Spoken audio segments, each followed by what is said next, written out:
बोल जयकारा बोल मेरे श्री गुरु महाराज की जय। श्री अमर ज्योति दर्शन ग्रंथ श्री प्रयागधाम।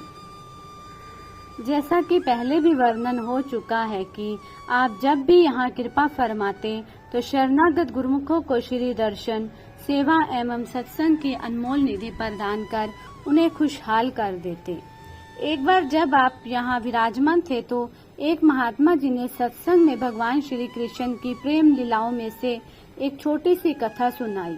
वह कथा इस प्रकार है। एक बार देव ऋषि नारद जी भूलोक पर विचरण करते हुए वृंदावन की गलियों में जा पहुँचे। वहाँ क्या देखा कि एक गोपी ध्यान मग्न होकर बैठी थी। उन्हें ये देखकर बहुत आश्चर्य हुआ। उन्होंने गोपियों को कृष्ण प्रेम में डूबे हुए सदैव उनके पीछे भागते ही देखा था। वह विचार करने लगे कि गोपियां जो हर पल हर क्षण प्रभु प्रेम में निमग्न रहती थी, जिन्हें प्रेम की परिभाषा के अतिरिक्त कुछ ज्ञान ही नहीं था, वह भजन में लीन कैसे हो सकती है। उन्होंने उत्सुकतावश उस गोपी से जाकर पूछ ही लिया कि आप अपना दीवानापन छोड़कर भजन ध्यान में चित्त को कैसे जोड़कर बैठी हैं। गोपी उनको प्रणाम करते हुए अपनी व्यथा सुनाते हुए कहने लगी कि मैं यहाँ भगवान के ध्यान में नहीं बैठी हूँ, अपितु मैं तो उस सलोने कृष्ण को अपने दिल में संजोई स्मृतियों से विस्मृत करने का प्रयास कर रही हूँ। परंतु कृष्ण तो मेरे हर रोम रोम, हर रग रग में, हर कण कण में, दिल की हर धड़कन में ऐसे समाया हुआ है कि लाख प्रयत्न करने पर भी उसका ध्यान चित्त से विस्मृत नहीं होता। अब तो मेरा किसी काम करने में भी मन नहीं लगता। बस 24 घंटे वही सांवरी मनमोहनी सूरत आंखों में समाई रहती है। उसकी साकार माधुरी हरदम सम्मुख देखना चाहती हूँ। उसे ना पाकर छटपटाती हूँ। हाँ, किसी प्रकार उसे भुला पाऊँ। ये सुनकर देवऋषि नारद जी विस्मित हो कहने लगे, जिस ध्यान को परिपक्व करने के लिए ऋषि मुनि योगी हजारों वर्षों तक कठिन तपस्या में लीन रहते हैं, तो भी ये ध्यान दृढ़ नहीं हो पाता, फिर उस ध्यान को तुम अपने चित्त से क्यों भुला देना चाहती हो। गोपी ने एक ठंडी सांस भरते हुए कहा कि ये हृदय मंदिर भगवान कृष्ण का बन चुका है। इसमें उनका ध्यान इस तरह परिपक्व हो चुका है कि वह हृदय से विलग हो ही नहीं सकता। मधुसूदन के अतिरिक्त कुछ भी तो नहीं बाता, मैं क्या करूं। सत्संग के बीच में ही श्री प्रभु जी मौज में आकर फरमाने लगे, हर गुरुमुख प्रेमी के हृदय में अपने इष्ट देव का ध्यान इस प्रकार पुख्ता होना चाहिए कि प्रत्येक परिस्थिति में वे ध्यान अडिग रहे। एक बार मन मंदिर में इष्ट देव अपने प्राणाधार की सुमुंजल छवि का ध्यान एकाग्र हो जाए, वे ध्यान में विराजमान हो जाए, तो फिर कभी वह स्थान रिक्त ना हो। आप सबको भी उस गोपी की तरह ही इस ध्यान को दृढ़ता से हृदय में बसाना है, ताकि अपने प्रियतम के अतिरिक्त कोई और ध्यान दिल में प्रवेश ही ना कर पाए। दिल का हुजरा जो मालिक के लिए नित साफ करते हैं, कुल मालिक भी उन्हीं के दिल में सदा निवास करते हैं। इस प्रकार आप गुरुमुखों के हृदय में भक्ति के विचारों को उन्नतिशील कर उन्हें सुखी जीवन व्यतीत करने की प्रेरणा देते। आपने समय समय पर कई बार यहाँ कृपा फरमाकर श्री दर्शन, सेवा, सत्संग की अमृत धारा में मज्जन करवाकर प्रेमियों को निहाल कर दिया। सेवा सत्संग भवन करुणा निधान करुणा निधि श्री सद्गुरु दाता दयाल जी सदैव गुरुमुखों के हित व कल्याण के लिए ही प्रयासरत रहे। पूना में मीरा सोसाइटी में बने फ्लैट में चिकित्सा हेतु गुरुमुख आया करते। ये स्थान काफी छोटा होने के कारण यहाँ पूर्ण सुविधा अपर्याप्त थी। गुरुमुखों को किसी भी प्रकार की असुविधा में पड़ा देख आपका अति सुकोमल हृदय द्रवित हो उठता। सेवक सदा शारीरिक रूप से स्वस्थ रहें, यही यदि उन्हें कोई कष्ट व रोग आए भी तो उसके तुरंत निदान के लिए और उन्हें हर प्रकार से पूर्ण सुविधा उपलब्ध करवाने हेतु आपने पूना शहर में एक भवन निर्माण करवाने की मौज प्रकट की। आपने इस हेतु पूना के कोंडवा क्षेत्र में डायग्नोस्टिक सेंटर के समीप ही एक स्थान को उपयुक्त जानकर वहां आश्रम का निर्माण कार्य आरंभ करवाया। जिसमें दाइयों, भक्तानियों और महात्मा भक्तों के लिए अलग अलग मंजिल पर कमरे बनाए गए। एक कमरे में श्री मंदिर बनाकर श्री परमहंसों की दिव्य प्रतिमाएं विराजमान की गई, ताकि वहां रहने वाले गुरुमुख दोनों समय श्री आरती पूजा का लाभ उठा सके। लंगर आदि की सभी सुविधा युक्त ये भव्य भवन बहुत शीघ्र ही बनकर तैयार हो गया। दिनांक 3 मार्च सन 2010 को महाप्रभु जी ने निज कर कमलों से धूमधाम से इसका मुहूर्त किया। श्री आरती पूजा व सत्संग का कार्यक्रम हुआ। महात्मा जी ने सत्संग में इस भवन का नाम पूना सत्संग भवन उच्चारण किया। ये सुनकर श्री प्रभु जी ने मौज में आकर स्वयं फरमाया, इस भवन का नाम सेवा सत्संग भवन होगा। यहाँ सेवा भी होगी और सत्संग भी। यहाँ इस भवन का निर्माण विशेष तौर पर शरणागत गुरुमुखों को चिकित्सा लाभ प्राप्त करवाने हेतु किया गया है। उपचार हेतु आए सेवकों के खान पान की व्यवस्था से लेकर उन्हें अच्छी से अच्छी चिकित्सा उपलब्ध करवाना ही इस भवन निर्माण का सर्वोपरि लक्ष्य है। ये सारी कार्यवाही श्री आज्ञानुसार महात्मा अनमोल रामानंद जी की देखरेख में सुचारू रूप से होने लगी। आप जब भी श्री प्रयागधाम कृपा फरमाते तो पूना में आकर इस भवन में सेवा करने वाले गुरुमुखों को अपने पावन श्री दर्शन एवं अमृतमय प्रवचनों से कृतार्थ करते। आप प्रायः फरमाते, मरीजों की सेवा बहुत ऊंची है, इसे जितना संभव हो सके प्रेम और निष्काम भावना से करो। बीमार व्यक्ति तो पहले ही अपने दुख से व्यथित होता है, इसलिए उसके साथ कभी ऐसा व्यवहार ना करें जिससे उसको कष्ट हो। इस बात का विशेष ध्यान रखें। ये सेवा बहुत भाग्यशाली आप जैसे गुरुमुखों को ही मिलती है। अतः इस सेवा को ही जी जान से करते हुए सदा खुशहाल रहो और मालिक की प्रसन्नता प्राप्त करो। यहाँ समय समय पर श्री दर्शन देकर गुरुमुख सेवकों को प्रायः सेवा का महत्व जतलाते हुए श्री वचन फरमाते, आपका शुभ आशीर्वाद एवं कृपा दृष्टि का संयोग सेवा सत्संग भवन को सर्वदा मिलता रहा। ये इस पुण्य भूमि का परम सौभाग्य ही कहा जाएगा। श्री प्रयागधाम विशाल विकास। हृदय सम्राट नैनाभिराम श्री श्री 108 श्री परमहंस दाता दयाल जी श्री पंचम पातशाही जी महाराज ने श्री प्रयागधाम की महान रचना कर श्री प्रयाग सरोवर तीर्थ धाम के साकार स्वरूप को विश्व में प्रकट किया।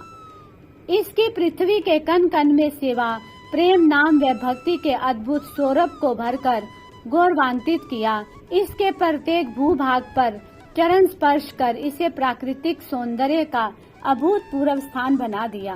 परमारथ और निर्माण कार्य आपकी नूरानी तेजोमय प्रभा को दसों दिशाओं में आलोकित कर रहे हैं। परमारथ के महान श्री परमहंस अद्वैत मत के शाश्वत ज्योति स्तंभ श्री अनंतपुर सत्संग आश्रम की जगमग ज्योति का उच्च प्रतीक है ये श्री प्रयागधाम। प्राणाधार प्रेम के आगार श्री सतगुरुदेव जी महाराज ने सन 1971 में जब पहली बार यहाँ कृपा फरमाई, उस समय थोड़े से क्षेत्र पर निवास स्थान बना हुआ था। श्री प्रभु जी के आवास के लिए एक छोटा सा कमरा बना हुआ था और साथ में श्री दर्शन के लिए एक हॉल व बरामदा बना हुआ था, जिसमें 250-300 के करीब प्रेमी बैठकर श्री दर्शन लाभ प्राप्त कर सकते थे। बाहर आंगन के उबड़ खाबड़ फर्श को थोड़ा सा समतल किया हुआ था। भक्तों की तरफ केवल 10-15 कमरों का निर्माण हुआ था, जिनकी छत टीनों की थी, वह भी अस्थायी रूप से। उस समय श्री अनंतपुर से केवल 40-50 गुरुमुख सेवा के लिए साथ जाते और श्री प्रयागधाम में भी केवल 40 गुरुमुख ही स्थायी निवासी थे। थोड़े से स्थान पे भूमि को समतल करके उस पर आवश्यकता पूर्ति के लिए गोल नुमा पत्थरों के बोल्डरों से दीवारें बनाकर कहीं टीनों की और कहीं पर सीमेंट की चादरों की छत से लंगर और कमरे बने हुए थे। एक दो स्थान पर पथरीली जमीन पर मिट्टी लाकर डाली गई थी और वहां पर बगीचा बना हुआ था। आपके सम्मुख अब दूरदुर्गाही मौजों के सागर की लहरें एक दूसरे से आगे बढ़ चढ़कर तरंगित हो रही थी। विश्व में भक्ति परमारथ से जन मन को आलोकित करने के लिए श्री प्रयागधाम की रूपरेखा का निर्माण करना और सुख सुविधाओं से पूर्ण स्थानों को भव्य नव्य रूप प्रदान करने के लिए आपने हर संभव साधन जुटाने आरंभ कर दिए। उस समय यहाँ तक दृष्टि डालो, काले काले पत्थरों के ढेर अर्थात पहाड़ियाँ ही दृष्टि गोचर होती थी। पत्थर भी इतने भारी भरकम होते थे कि जिन्हें हिलाना भी अत्यंत दुष्कर कार्य था। तभी तो इस क्षेत्र के चारों ओर दूर दूर तक ना कोई हरियाली के चिन्ह थे और ना ही किसी गांव और बस्ती की चहल पहल थी। आप कुछ गुरुमुखों को साथ ले जाते, पथरीले स्थान की ओर निहारते, सेवकों में श्री वचनों से अदम्य साहस भरते, उस स्थान पर स्वयं गेंती चलाकर कार्य आरंभ करवाते। वर्तमान समय में यहाँ पर श्री परमहंस अद्वैत मंदिर जी का भक्तों की तरफ मुख्य गेट बना हुआ था। वहाँ से लेकर अंदर की ओर ऊबड़ खाबड़ पथरीली जमीन पर रास्ता बनाने के लिए जैसे ही आपने स्वयं गेंती चलाई, पत्थर पर लोहे से चोट पड़ने पर एकदम से आग की तेज चिंगारियां निकली। पास में खड़े हुए श्री स्वामी विचार पूर्णानंद जी, महात्मा सतगुरु सेवानंद जी, श्रीमान जी, महात्मा दर्शन अलखानंद जी, महात्मा आत्म दयानंद जी और भगत सखावत मल जी ने जैसे ही इन चिंगारियों को देखा तो एकदम श्रीमान जी ने आपके कर कमलों में से गेंती पकड़ते हुए विनय की, महाराज ये चिंगारियां आग का भयानक रूप भी ले सकती है, कृपा आप इन पत्थरों को हटाने के लिए कोई और साधन बनाएं। श्री गुरु महाराज जी ने मुस्कुराते हुए कहा, श्रीमान जी इनमें से सेवकों को कोई भी नुकसान नहीं होगा, ये चिंगारियां अब और नहीं निकलेंगी, परंतु अंदर ही अंदर लोहे की चोट खाते हुए पत्थरों को तोड़ती जाएगी और ये स्थान खोदने में ऐसे बनते जाएंगे जैसे सख्त मिट्टी के ढेले हो। इसके पश्चात सब महात्मा जनों एवं सेवकों को उस स्थान से काफी दूर खड़ा कर दिया। आकाश की ओर एकटक एक क्षण निहारा। खुदाई करने वाले स्थान पर सब ने चकाचौंध करने वाला ये दृश्य देखा कि मानो आकाश की ओर से मोटे मोटे अंगारे उस भूमि पर गिरते हुए अंदर समाहित होते जा रहे थे। 1 मिनट के बाद पुनः मुस्कुराते हुए आपने फरमाया, श्रीमान जी ये स्थान कई हजारों वर्षों से महापुरुषों के आगमन की प्रतीक्षा में नैन बिछाए हुए हैं। ये भी एक कुदरत का खेल है कि कुदरत की शक्तियाँ स्वयं ही सेवकों का सहयोग देने के लिए उपस्थित होती है। महात्मा दर्शन अलखानंद जी और भगत सखावत मल जी ने विनय की, प्रभु महापुरुष स्वयं करता धरता बन कार्य करते हैं, इसी गुप्त रहस्य को कुदरत की शक्ति फरमाकर रहस्य छुपा लेते हैं। आपकी महिमा आप ही जाने। परमार्थ के इस महान उद्देश्य को सम्मुख रखकर आपने इस भूमि को पावन तीर्थ धाम नव्य भव्य आवास स्थान बनाने के संकल्प को शीघ्र पूर्ण करने का निश्चय कर लिया। श्री प्रयागधाम में आवास स्थान बनाने का कार्य महात्मा ज्ञान विचारानंद जी को सौंपा। आप स्वयं बिल्डिंगों की रूपरेखा बनाकर उद्घाटन करते। महात्मा जी शीघ्र ही मोच को पूर्ण करने में संलग्न हो जाते। महीनों का कार्य कुछ ही दिनों में संपन्न हो जाता। श्री प्रयागधाम की आवश्यकताओं को पूर्ण करने के लिए पहले आपने छोटे स्तर पर स्थान बनवाने आरंभ किए, जैसे कि मशीनरी को ठीक करने के लिए 2 वर्कशॉप बनवाई और वह भी भक्तों के आवास स्थान के अंदर थी।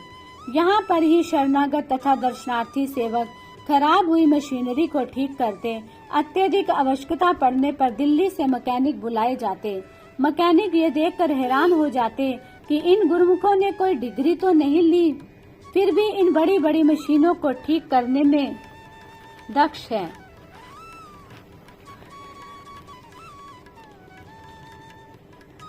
एक बार एक मैकेनिक ने तो श्री चरणों में विनय भी कर दी कि इन सेवकों में इतनी निपुणता कैसे आती है। श्री वचन हुए, इन सब में सेवा करने की लगन और उत्साह भरा हुआ है। ये स्वयं ही मशीनरी के कल पुर्जों को खराब होने पर खोलते हैं, उनमें से अच्छी तरह से देखते हैं कि इसे ठीक करने के लिए कौन सा पुर्जा आवश्यक है, कौन सा पुर्जा किस कार्य के लिए मशीन में फिट किया गया है। विशेष रुचि, लगन और उत्साह से कार्य करने पर इन्हें सब कल पुर्जों का ज्ञान स्वतः ही प्राप्त हो जाता है। पानी की आपूर्ति करने के लिए पूना से उरली की ओर बहने वाली नदी तथा श्री प्रयागधाम में छोटी नहर के रूप में जोरानुमा स्थान से पाइपों द्वारा यहाँ पानी लाकर उद्यानों व अन्य आवश्यकताओं की पूर्ति की गई। आवास स्थान में भी निर्माण कार्य को विकास देना आरंभ किया। अत्यंत कठिनाइयों में भी यहाँ पर लंगर, कैंटीन, छोटा सत्संग भवन तथा मार्ग को समतल बनाने के लिए सड़कों पर ध्यान दिया गया। पत्र व्यवहार की सुविधा के लिए डाक खाना बनवाया, गौशाला का निर्माण करवाया, जिससे सेवा का सौभाग्य मिलने के साथ साथ आश्रम में आने वाले गुरुमुख दर्शनार्थियों के लिए दूध की पूर्ति भी हो सके। शारीरिक रोगों से मुक्ति दिलाने के लिए डिस्पेंसरी का निर्माण करवाया। डिस्पेंसरी का निर्माण हो जाने पर स्थायी निवासी एवं दर्शनार्थी गुरुमुखों को स्वास्थ्य लाभ प्राप्त होने लगा। महापुरुष तो जन कल्याण का बीड़ा उठाकर जगत में अवतरित होते हैं। इसी हेतु आपने सन 1985 में एक प्राइमरी स्कूल की स्थापना करवाई। यहाँ आसपास के गांवों के बच्चे यहाँ आकर निशुल्क शिक्षा प्राप्त करने लगे। इसी वर्ष में ही आपने ग्राम पंचायत कार्यालय का भी निर्माण करवाया। इसी कार्यालय के पास एक गेस्ट हाउस बनवाया। यहाँ उच्च पदाधिकारियों के लिए सब सुविधा प्रदान की गई। बोलो जयकारा बोल मेरे श्री गुरु महाराज की जय।